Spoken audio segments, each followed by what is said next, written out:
Hi guys! Kamusta kayong lahat? Narito naman ang inyong Ate She. At ayan, may share ako sa inyo ng aking nilito ngayon for our dinner. At dahil nga guys, meron akong chicken meat sa refrigerator dahil kahapon hindi namin nagamit ito kasi nga kami lang nung amo kong babae ang kumain dito. So nagluto lang ako ng kukunti kagabi kasi sa kalabas kumain si amo kong lalaki at yung kapatid ni ma'am na mag-ina. At ngayon nga guys, i-share ko sa inyo kung paano ko nga ba ito ginawa. Siyempre, nagpainit muna tayo ng wok at naglagay tayo ng cooking oil na isang buti. Huy, hindi! Kaunti lang po guys ang ating ilalagay. Yung tama lang na magigisa natin yung chicken. At yan na nga, inuna ko nang nilagay yung onion. Kasi nga guys, diba, medyo malaki siya para hindi masunog yung ating mga garlic na isusunod ko. So, pasensya na kayo guys kung kinamay ko talaga yung pagdakot ko ng mga ingredients kasi hawak ko kasi yung isang cellphone sa kabila kong kamay. So, ayan, nilagay ko na rin yung aking mais na garlic. And, ayan na, isusunod na natin yung ilagay kapag okay na yung ating garlic at onion.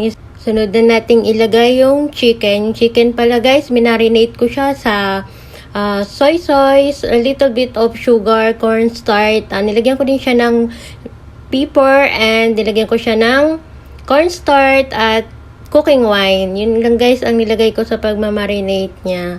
Then, para may lasa yung chicken natin hanggang loob. Then, yan guys, yan yun lang siya hanggang siya mag golden brown. Antayin nyo lang siya na maging golden brown para matanggal yung medyo pang langsa ng chicken. At yan na nga guys, ayan, medyo golden brown na siya, kaya pwede na nating ilagay yung sunod na ingredients. Pero kung kayo guys, kung gusto nyo pa medyo golden brown pa dyan, or parang napapry-fry pa yung chicken, pwede naman. So ako ganyan na lang siya, prepare akong ganyan. Then sinunod ko na yung button mushroom. Ayan po yung mushroom na fresh na nabibili dito sa amin sa Hong Kong. Ayan, nabibili po yan dito. Ewan ko lang po kung meron yan sa atin sa Pilipinas. Yan po, nyo lang din siya, ihalo-haluin nyo lang. Alam nyo guys, minsan tayong mga OFW, minsan nahihirapan tayo talaga mag-isip ng papakainin. Kailangan marunong tayo talaga mag-isip kung ano yung nasa loob ng refrigerator. Kailangan natin siyang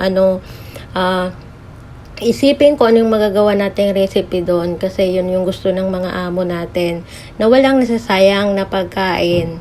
Diba? At yan na nga guys, medyo na siya, golden brown na siya, na fry ko na siya dyan. And isusunod ko na yung oyster.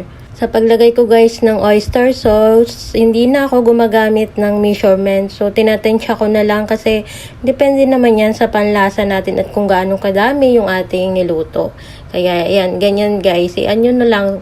Tansyahin nyo lang din. Naglagay din ako dyan ng konting soy sauce kasi nga may lasa na yung chicken. Kaya hindi na pwedeng dagdamihan pa natin ng lagay. Kasi may nakamarinate na yung mga chicken guys. And ayan, para medyo lumabas yung lasa niya, lalagyan din natin siya ng konting sugar. Ayan, masarap yan guys. Ang sugar nagpapalabas ng lasa ng mga pagkain. Kaya lagyan natin ng ating mga niluluto ng konting sugar. After nga yan guys, halu-haluin na natin yan. At susunod nating ilalagay ay tubig. Ayan, depende din yung sukat sa dami ng iyong luto. Wag naman sobrang daming sabaw na parang sinigang na. Huy, hindi ganon.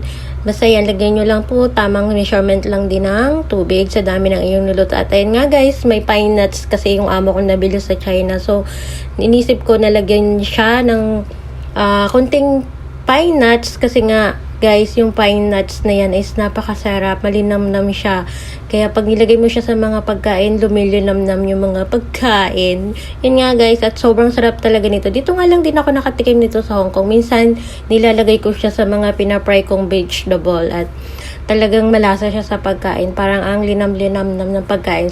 At yan nga guys, sinunod ko na yung bell pepper. So, nilagyan ko siya ng 3 kulay na bell pepper para mas maganda tingnan yung ating niluto at nakakapagpaganda at nakakapagbigay din to ng lasa sa ating chicken. Natatanggal yung, diba, ang chicken medyo malangsa, so nakakatanggal din at masarap yan partner ng chicken. At kapag medyo luto na yung ating bell pepper guys, ayan, isunod na natin yung ating cornstarch na tinunaw sa tubig para maging sticky or creamy yung sabaw niya or malapot, ganon.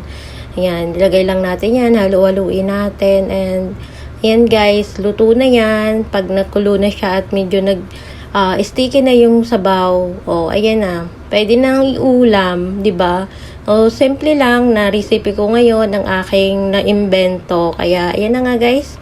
Salamat sa inyong panunood at thank you for watching guys, and please like and share kung nagustuhan nyo po. Salamat! God bless!